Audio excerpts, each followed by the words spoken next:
بسم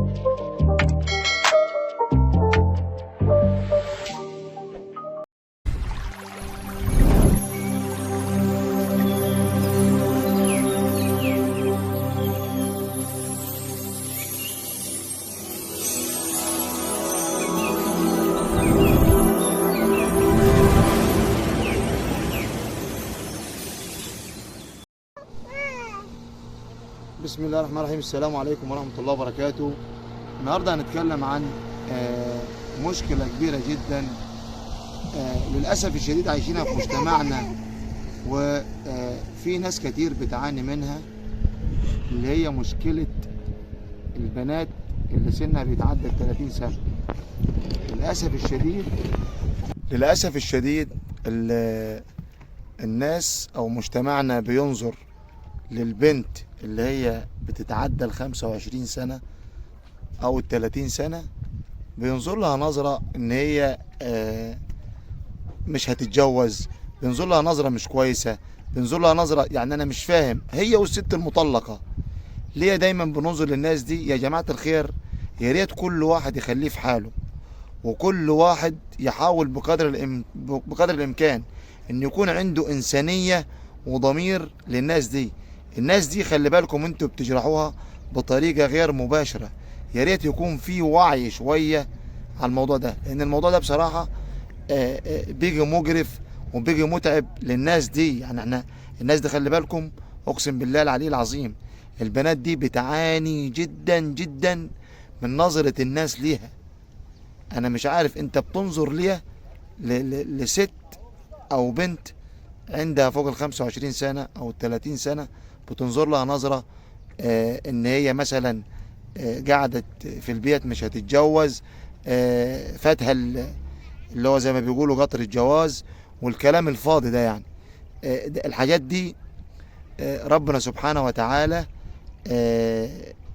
منظمها بطريقته، وربنا سبحانه وتعالى هو ليه شأن فيها، احنا ما نقدرش نتدخل فينا ولا نصيبها قاعد وبختها موجود، وحياتها السعيدة إن شاء الله بإذن الله هتلاحقها فيما بعد. بس هي تصبر وتحتسب وقتها ده وأجرها عند الله، لأن الناس هي خلي بالكم الناس دي بتبقى يعني بتبقى حاطة في يقينها إن المجتمع بينظر لها نظرة مش كويسة. يعني البنت اللي بتتعدى سنها 25 سنة والبنت اللي بتبقى مطلقة أو الست المطلقة، الناس بتنظر لهم نظرة مش كويسة الاتنين.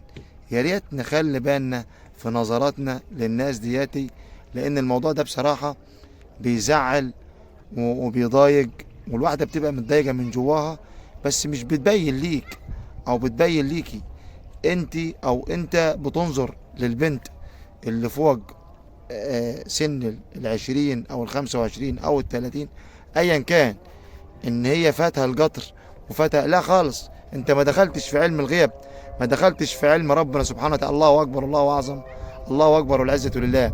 يا ريت نخلي عندنا احساس شوية، يا ريت نخلي عندنا مسؤولية شوية، لان الناس دي بصراحة اقسم بالله العلي العظيم الواحد بيشوف المعاناة جوا عيونهم. يعني انت او انت ما تنظرش لبنت او لست، بنت عندها فوق ال 30 سنة او ست مطلقة. المطلقة دي ساعات بيبقى غصب عنها مش بمزاجها او بارادتها، يعني ده بيبقى قضاء ربنا سبحانه وتعالى ان هي حصل معاها كده. محدش بيتمنى الخراب لنفسه، او محدش بيتمنى التعاسة لروحه. كذلك الامر البنت اللي هي فوق السن، اللي هو اللي انتوا بتقولوا عليه فوق السن، انا شايف ان ال30 وال35 وال40 ما كبرتش، بيبقى قاعد لها نصيبها، بيبقى قاعد لها عدلها، بيبقى قاعد لها والله العظيم 3 الزوج الصالح اللي ربنا سبحانه وتعالى هيكرمها بيه.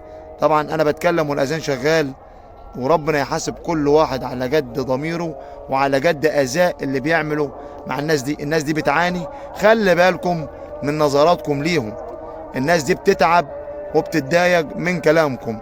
شكرا والسلام عليكم ورحمة الله وبركاته.